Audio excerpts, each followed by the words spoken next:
ಅಣ್ಣ ಮದ್ವೆ ಆಗ್ಬೇಕು ಅಂದ್ರೆ ರೈತರ ಮಕ್ಳಿಗೆ ಹೆಣ್ ಕೊಡಕ್ಕಿಲ್ಲ ಅಂತಾರಲ್ಲ, ಇದಕ್ಕೇನ್ ಹೇಳಿಯೇ? ಚೆನ್ನಾಗಿ ಓದಿ ಸಣ್ಣ ಪುಟ್ಟ ಕೆಲಸ ತಗೊಂಡ್ರೆ ಹೆಣ್ ಕೊಟ್ಟು ಮದುವೆ ಮಾಡ್ತಾರೆ. ಅವನು ಓದೋದನ್ನ ಬಿಡಿಸ್ಬೇಡಿ, ಎಲ್ಲಿ ಗಂಟ ಓದ್ತಾನೋ ಓದ್ಲಿ ಅಂತ ಬಡ್ಕಂಡೆ. ಮದ್ವೆ ಆಗೋದಕ್ಕೆ ಯಾರು ಹೆಣ್ ಕೊಡಕ್ಕಿಲ್ಲ ಅಂದ್ರೆ ನಾವೆಲ್ಲ ಮಾಡಕ್ಕಾಯ್ತದೆ? ಓದಿಲ್ಲ, ಸರ್ಕಾರಿ ನೌಕರಿ ಇಲ್ಲ ಅಂತ ಹೇಳ್ತಾರೆ. ಏನಪ್ಪ ನಿನ್ ಹೆಸರು? ಭೀಮಾ ಅಂತ ಅಜ್ಜಿ.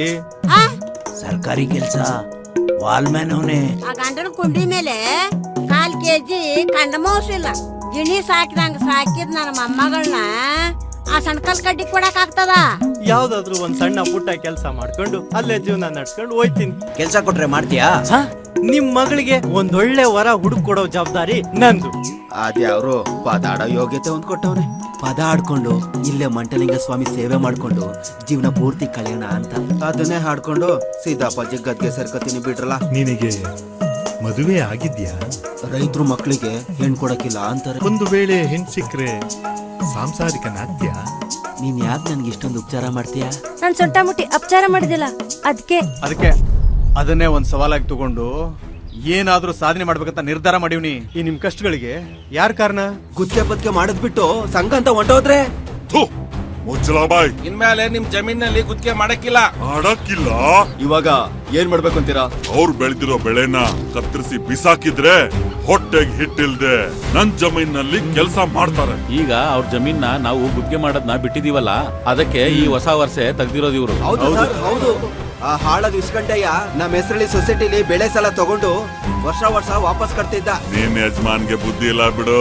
ಬದುಕೋ ದಾರಿ ಹೇಳ್ಕೊಟ್ರೆ ಬಾರ್ಕೋಲಿ ಎತ್ಕೋತಾನೆ. ಇನ್ನೊಂದ್ಸತಿ ಈ ತರ ಮಾತಾಡಿದ್ರೆ ನೆಲ ಬಗ್ದು ಊತಾಕ್ಬಿಡ್ತೀನಿ. ನಿನ್ನ ಬಿಡಲ್ಲ ನಾನು ಚಲವಿ.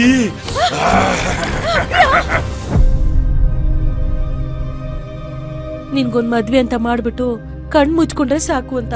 ಮದ್ವೆ ಆಗಕ್ಕೆಲ್ಲ ಕಾಯ್ತದೆ, ಅದಕ್ಕೆ ಕಾಲೇಜ್ ಸೇರಿ ಓದ್ ಮುಂದುವರಿಸ್ತೀನಿ. ಅಲ್ಲೋಡಿ ಬ್ರೋ, ಬಿಲ್ಡಿಂಗ್ ಲೈನ್ ನಡ್ಕೊಂಡ್ ಬರ್ತಿದೆ. ನಾನೊಂದು ಪ್ರೇಮ ಪತ್ರವನ್ನು ಬರೆದಿರುವೆ, ಶೃಂಗಾರ ಭರಿತ ಪದ ಪುಂಜಗಳಿಂದ ಸಂಯೋಜಿಸಿರುವೆ.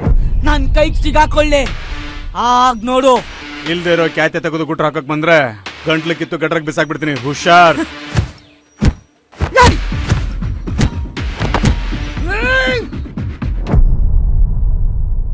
ಈ ರೈತ ಬರೀ ಉತ್ಪಾದಕನಲ್ಲ, ಉದ್ದಿಮೆದಾರನು ಆಗ್ಬೇಕು, ಮಾರಾಟಗಾರನು ಆಗ್ಬೇಕು. ಆಗ ಮಾತ್ರ ನಮಗೆ ಜೀವನ ಸುಖಕರವಾಗಿರುತ್ತೆ. ಆಸ್ತಿ ಐಶ್ವರ್ಯ ಎಲ್ಲನೂ ಇದೆ. ಲೇ, ನಿನ್ಗೆ ಹೆಣ್ ಕೊಡಕ್ಕಿಲ್ಲ ಅಂದ್ರೆ ಇನ್ನು ನಮ್ಗತಿ ಏನಪ್ಪ? ರೈತರ ಮಕ್ಳಿಗೆ ಹೆಣ್ಣು ಕೊಡಕ್ಕಿಲ್ಲ ಅಂತ ಕಡ್ಡಿ ಮುರ್ದಂಗ್ ಹೇಳ್ತವ್ರೆ.